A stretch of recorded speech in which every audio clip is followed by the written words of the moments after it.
एक ऐसा केस जो आपको यह सोचने पर मजबूर कर देगा कि इस कहानी में जिस शख्स ने यह अपराध किया उसने यह अपराध एक ऐसी सिचुएशन में आकर किया कि अगर उसकी जगह कोई और होता तो वह क्या करता। यह कहानी सुनने के बाद आप अपनी राय कमेंट बॉक्स में जरूर दीजिएगा कि इस सिचुएशन में अगर कोई इंसान खड़ा हुआ है तो उसे क्या कदम उठाना चाहिए जिससे कि वह यह अपराध करने से बच जाए। यकीन मानो दोस्तों, शुरू में तो इस क्राइम की मिस्ट्री तक पुलिस भी नहीं पहुंच पाई थी। तो चलिए केस को शुरू करते हैं। मध्य प्रदेश का किसान आपू गांव 28 मई की शाम को एक अलग ही शांति में डूबा हुआ था। इस शांति में एक अलग तरीके का सन्नाटा छुपा हुआ था। अब शाम हो जाती है और रात को सारे लोग अपने अपने घरों में सोने के लिए चले जाते हैं। अब जैसे ही रात होती है तो सारे लोग अपनी नींद में डूब चुके थे। 19 साल का प्रीतम इसी गांव में अपने परिवार के साथ रहता था। रात को वह अपने घर की छत पर सोता था और उसी तरह रोजाना की तरह 28 मई की रात को भी वह अपने घर की छत पे सोया हुआ था।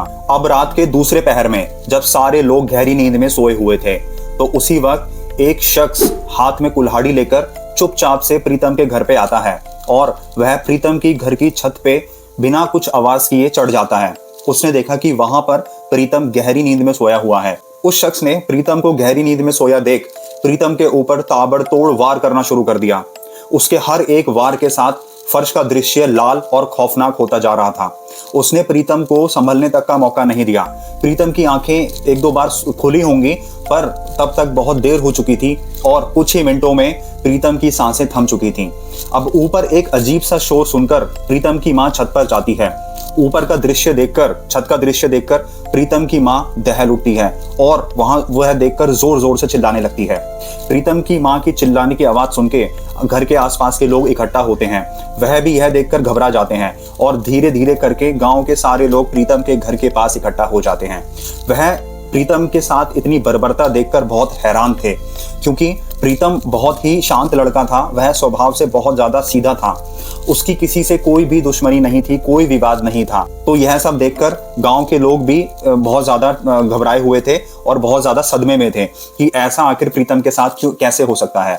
तो अब यह सब देखकर गांव के लोग तुरंत पुलिस को खबर करते हैं। बलवाड़ी पुलिस स्टेशन से पुलिस की एक टीम प्रीतम के घर पे पहुंचती है। गांव के लोग वह रहस्य जानने की कोशिश कर रहे थे कि आखिर प्रीतम के साथ ऐसा क्यों हुआ है और आखिर किसने ऐसा प्रीतम के साथ किया है। पुलिस जब पहुंचती है तो छत का निरीक्षण करती है। वहां पर पड़े हुए वो धब्बे, खून के धब्बे और प्रीतम की बॉडी देखकर पुलिस भी सोच में पड़ जाती है कि आखिर इतनी बर्बरता और इतनी क्रूरता प्रीतम के साथ कोई कैसे कर सकता है। पुलिस ने शुरुआती जांच में तो यह सोचा कि जरूर प्रीतम की किसी से कोई पुरानी दुश्मनी रही होगी जिसने प्रीतम के साथ अपना बदला लेने के लिए प्रीतम के साथ ऐसा किया। लेकिन गांव वालों ने और प्रीतम के घर वालों ने पुलिस को बताया कि प्रीतम एक स्वभाव का शांत और एकदम सीधा साधा लड़का था। उसका किसी से कोई विवाद, कोई झगड़ा गांव में या गांव के बाहर नहीं था।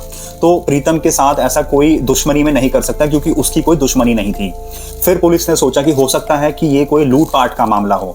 पुलिस ने जब घर की छानबीन करी और घर वालों से पूछा तो पता चला कि घर का सारा सामान अपनी जगह पर एज इट इज अपनी जगह पर रखा हुआ है। सामान कहीं भी कोई चोरी नहीं हुआ।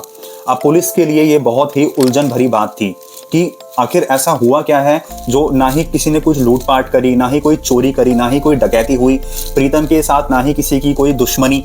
तो आखिर ऐसा कैसे हो सकता है। तो पुलिस अभी शुरुआती जांच करती है बट पुलिस को अभी कुछ समझ नहीं आ रहा था। तो इन्वेस्टिगेशन चलती है धीरे धीरे और एक बात सामने निकल कर आती है कि उस रात प्रीतम के साथ उसका एक कजन भाई भी सो रहा था। अब पुलिस की कान खड़े हो जाते हैं और पुलिस का शक सीधा उसके भाई पर जाता है। दोस्तों आप बताइए कि आपको भी शायद उसके भाई पर ही शक हो रहा होगा कि जरूर प्रीतम का कजन भाई ने प्रीतम के साथ ऐसा किया होगा जैसा पुलिस सोच रही थी। लेकिन आपको मैं बता दूं कि ऐसा बिल्कुल भी नहीं था। प्रीतम के कजन भाई ने प्रीतम के साथ ऐसा कुछ भी नहीं किया था।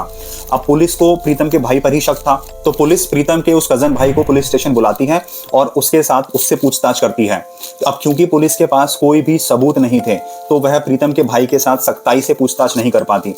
पूछताछ में प्रीतम के भाई ने बताया कि मुझे कुछ भी नहीं पता चला कि प्रीतम के साथ ऐसा किसने किया क्योंकि मैं वहां पर बहुत ज्यादा गहरी नींद में सोया हुआ था। अब यह बयान सुनकर पुलिस को भी बहुत हैरानी होती है और उनका शक तो था ही कि ज़रूर इसके भाई ने किया होगा।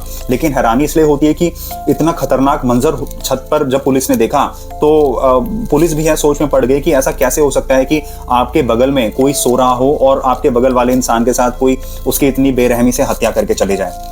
तो अब पुलिस उसके साथ कोई सख्ताई से नहीं पूछताछ करती और उसके भाई को वापस घर भेज देती है। अब इस मामले की इन्वेस्टिगेशन को लगभग 1 महीना बीत जाता है और इन्वेस्टिगेशन थोड़ी धीमी हो जाती है क्योंकि कोई भी सबूत, कोई भी गवाह, कुछ भी नहीं था जो पुलिस के हाथ लगा और पुलिस को इस इन्वेस्टिगेशन में अब किसी की हेल्प नहीं मिल पा रही थी। अब लगभग 1 महीना बीत जाने के बाद पुलिस को एक अजीब सी खबर मिलती है। पुलिस को यह जानकारी मिलती है कि प्रीतम का एक चाचा, जो कि प्रीतम के घर वालों के साथ उसी के घर पे रहता था, वह अब उनका घर छोड़कर चला गया है और महाराष्ट्र शिफ्ट हो गया है। यह सुनकर पुलिस को बहुत अजीब लगता है क्योंकि किसी के परिवार में जब किसी बच्चे के साथ, 19 साल के लड़के के साथ ऐसा हुआ हो और उस टाइम उसके चाचा, उसके खुद के सगे चाचा छोड़कर, उसके परिवार को छोड़कर महाराष्ट्र चले गए। ऐसे टाइम में तो बल्कि दूर दराज से लोग परिवार के पास आते हैं, उनके साथ रुकते हैं और उनको दिलासा देते हैं। और इतने बुरे वक्त में उसके चाचा उनको छोड़कर महाराष्ट्र कैसे शिफ्ट हो गए। तो अब यह पुलिस को बात थोड़ी खटक रही थी और उसके चाचा पर अब पुलिस का शक जा रहा था। तो पुलिस ने निर्णय किया कि वह महाराष्ट्र जाकर उसके चाचा से पूछताछ करेगी।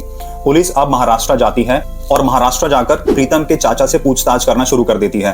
अब शुरुआती पूछताछ में तो प्रीतम के चाचा ने कुछ भी सही जवाब नहीं दिया, लेकिन जब पुलिस ने प्रीतम के चाचा को पुलिस स्टेशन रोज बुलाना शुरू कर दिया और रोज घंटों घंटों तक पूछताछ करनी शुरू कर दी, तो रोज की इस पूछताछ से प्रीतम के चाचा परेशान हो चुके थे।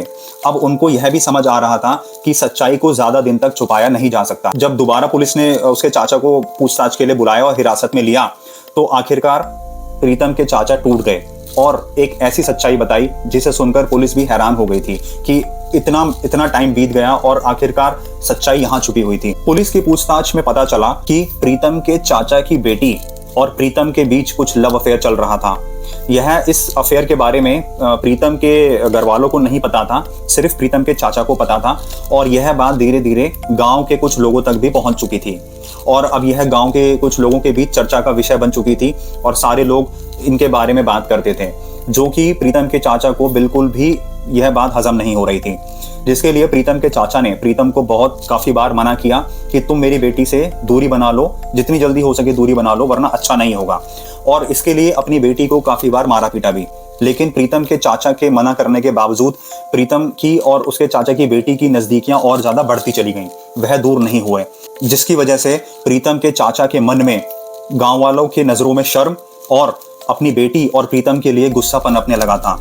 और हद तो तब हो गई जब प्रीतम के चाचा ने प्रीतम को और उनकी बेटी को एक आपत्तिजनक स्थिति में देख लिया था। यह देखने के बाद प्रीतम के चाचा के अंदर की सारी भावनाएं खत्म हो गईं। उन्होंने सोचा कि अब इस समस्या का सिर्फ एक ही हल है और वह है प्रीतम की हत्या। तो फिर अब प्रीतम के चाचा ने एक दिन तय किया कि वह 28 मई की रात को इस घटना को अंजाम देंगे। अब अच्छा दोस्तों, अब बात आती है कि प्रीतम का जो कजन ब्रदर था, उसका जो रहस्य है, उसका जो राज है, वो मैं आपको अब बताऊंगा। तो प्रीतम के चाचा ने अब दिन तय कर लिया कि 28 मई की रात को इस घटना को अंजाम देना है। अब प्रीतम का जो कजन ब्रदर था, उसका एक लव अफेयर चल रहा था उसी गांव की एक लड़की के साथ, जो कि उसकी प्रेमिका थी। तो वह उस रात 28 मई की रात को प्रीतम का जो कजन ब्रदर है, वह उसकी प्लानिंग होती है कि वह अपनी प्रेमिका से आधी रात को मिलने के लिए जाएगा और यह बात प्रीतम के चाचा को पता चल चुकी थी। तो प्रीतम के चाचा ने यही मौके का फायदा उठाते हुए पहले तो इंतजार किया कि कब उसका कजन, प्रीतम का कजन वहां से जाए, छत से जाए अपनी प्रेमिका से मिलने के लिए। और जैसे ही प्रीतम का कजन अपनी प्रेमिका से मिलने के लिए जाता है आधी रात को, वैसे ही मौके का फायदा उठाते हुए प्रीतम के चाचा हाथ में कुल्हाड़ी लेकर आते हैं और प्रीतम के ऊपर ताबड़तोड़ हमला करना शुरू कर देते हैं, जिसके बाद फिर प्रीतम की सांसें रुक जाती हैं। अब यहाँ पर प्रीतम के कजन ने पुलिस से यह झूठ क्यों बोला कि वह गहरी नींद में सो रहा था? क्योंकि उसका कजन भाई नहीं चाहता था कि उसकी और उसके प्रेमिका की यह बात, उनके लव अफेयर की बात गांव वालों के सामने आए, पुलिस के सामने आए। तो यह बात छुपाने के लिए उसने यह झूठ बोला पुलिस से कि वह वहां पे सोया हुआ था और उसे कुछ नहीं पता चला। तो दोस्तों, आपको क्या लगता है कि प्रीतम के चाचा ने सही किया या गलत? इस सिचुएशन में अगर कोई इंसान हो तो उसे क्या करना चाहिए? क्योंकि जैसा कि हम जानते हैं कि वह एक तरह से बहन भाई का ही रिश्ता था। तो इस सिचुएशन में अगर कोई बाप खड़ा हो या कोई भाई खड़ा हो तो उसे क्या करना चाहिए, इसका आप अपनी राय कमेंट सेक्शन में दीजिए, जिससे कि और लोगों को भी इससे मदद मिल सके। और ऐसे ही ट्रू क्राइम स्टोरीज देखने के लिए वीडियो लाइक करके चैनल सब्सक्राइब कर दें, बेल आइकन प्रेस कर दें, जिससे नेक्स्ट वीडियो आपसे मिस ना हो।